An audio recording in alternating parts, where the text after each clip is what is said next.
حضور فرماتے ہیں سارے نبی ستائے گئے، میں سب سے زیادہ ستایا گیا۔ حضور فرماتے ہیں سارے تڑپائے گئے، میں سب سے زیادہ تڑپایا گیا۔ حضرت سلمان فارسی فرماتے ہیں نبی پاک کا چہرہ مبارک بھوک سے اترا ہوا تھا، نبی پاک علیہ السلام کو شدید بھوک لگی ہوئی تھی۔ حضور نے فرمایا سلمان 3 دن ہو گئے کھایا کچھ نہیں، چل ذرا ابو ذر غفاری کے پاس چلتے۔ فرمایا ابو ذر غفاری کے باغ میں گئے، جاتے ہی میں نے حضرت ابو ذر غفاری رضی اللہ تعالیٰ عنہ کے باغ میں جاتے ہوئے جناب عثمان غنی کو بھی لے لیا، جناب ابو بکر و عمر و علی کو بھی لے لیا۔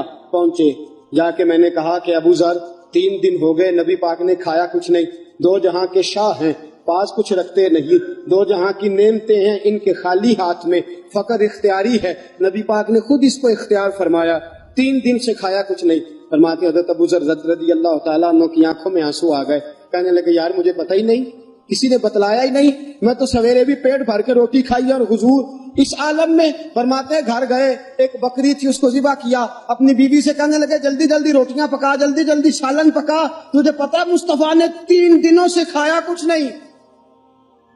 دوستو عرب کی گرمی دنیا میں مشہور ہے، صبح کا روزہ رکھا ہے نا آپ نے، اور اب ظہر کے بعد اٹھنا مشکل ہو جاتا ہے، عصر کے بعد بولنا مشکل محسوس ہوتا ہے، لیکن میرے دوستو 3 دن کا روزہ بغیر افطاری کے روزہ، میرے نبی کریم علیہ السلام کے صحابی اپنی بیوی سے کہتے ہیں جلدی کر 3 دن ہو گئے حضور نے کھایا کچھ نہیں۔ آپ کی بیوی نے جلدی سے روٹی پکانی شروع کر دی، سالن تیار۔ حضرت جناب ابو ذر فرماتے ہیں دوبارہ باغ میں گیا، انگور پکے ہوئے تھے، انگوروں کا خوشہ توڑا، پلیٹ میں رکھا حضور کے سامنے، حضور آپ کھائیے۔ اتنی دیر میں روٹیاں پک کے آ جاتی ہیں، سالن پک کے تیار ہو جاتا ہے۔ فرمایا حضور ایک کھجور اٹھاتے منہ میں رکھتے ہیں، پھر بڑی دیر سوچتے رہتے، پھر ایک انگور اٹھاتے منہ میں رکھتے ہیں، بڑی دیر سوچتے رہتے، پھر ایک انگور اٹھاتے۔ بڑی مشکل سے 2-3 انگور حضور نے کھائے اور گہری سوچ میں حضور رہے۔ فرماتے ہیں اتنی دیر میں روٹیاں پک کے آ گئیں، سالن میرے نبی پاک کے سامنے آیا۔